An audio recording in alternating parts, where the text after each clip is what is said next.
విజయభవ bus యాత్రకి స్థలాన్ని చదును చేశారు. ఇదే అదనుగా చూసుకుని సుమారు 3 ఎకరాల గవర్నమెంట్ స్థలాన్ని రికార్డులు తారుమారు చేసి వారసత్వ భూమిగా మార్చుకుని రియల్ ఎస్టేట్ వ్యాపారం ద్వారా ప్లాట్లేసి అమ్ముకోవాలని చూశారు.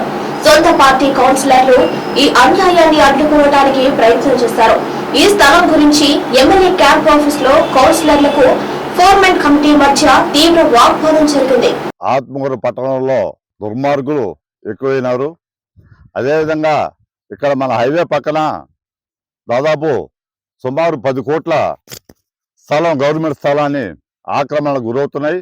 ఆ స్థలం బస్సు యాత్రకని ప్రభుత్వాలు సిద్ధం చేయడం జరిగింది. దాన్ని సదును చేయడం జరిగింది.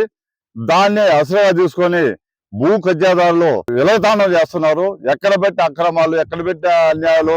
ఇది కేవలం ఈ అధికారులు కూడా చూసి ఉన్నట్టు వాళ్ళతో భయపడ్డారో లేకపోతే ఇంకేదైనా జరిగిందో తెలియదు. కానీ అని అయితే మటుకు ఒకటి మటుకు వాస్తవం.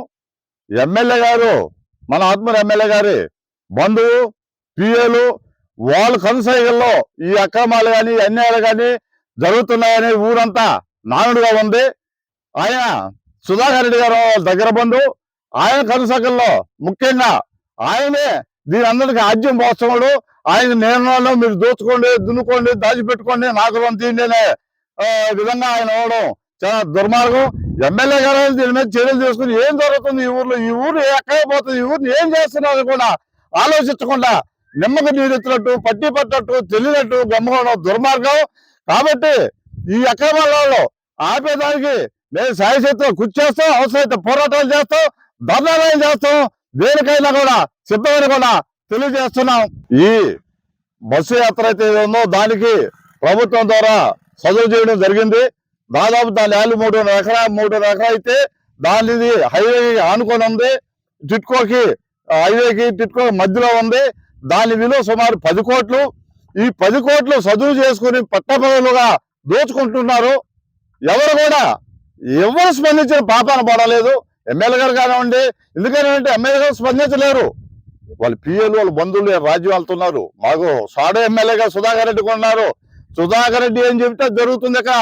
ఆయన కనుసనాల్లో ఇసుక మాఫియా, మట్టి మాఫియా, అక్రమ లేఅవుట్ల మాఫియా, గవర్నమెంట్ స్థలం మాఫియా, భూముల మాఫియా మొత్తం ఎక్కడ పెట్టి పంట కాలంలో బిల్డింగ్లు పట్టించుకున్న పాపాలు పోవడం లేదు. కాబట్టి ఇప్పుడైనా అధికారులు, కలెక్టర్ గారు కానివ్వండి, అధికారులు మీద చర్యలు తీసుకొని ఈ ఆక్రమణదారుల మీద కేసులు పెట్టాలని నేను డిమాండ్ చేస్తున్నా.